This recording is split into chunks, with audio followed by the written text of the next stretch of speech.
அஜர்பைஜானிலிருந்து துருக்கிக்கு திரும்பும் வழியில் துருக்கி ராணுவ விமானமான C-130 ஜார்ஜியாவில் விழுந்து நொறுங்கிய காட்சிகள் வெளியாகியுள்ளன.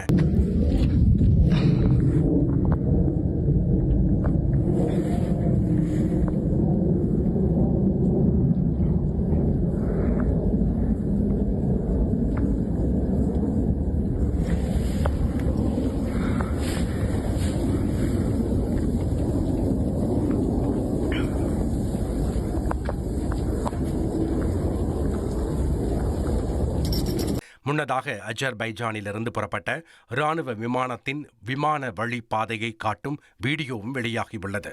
விபத்துக்குள்ளான ராணுவ விமானத்தில் 20 பேர் பயணித்ததாக துருக்கி பாதுகாப்பு அமைச்சகம் தெரிவித்துள்ள போதிலும் உயிரிழப்புகள் குறித்து இன்னும் தகவல் வெளியிடவில்லை. இந்த நிலையில் உயிரிழந்தோருக்கு துருக்கி அதிபர் இரங்கல் தெரிவித்துள்ளார்.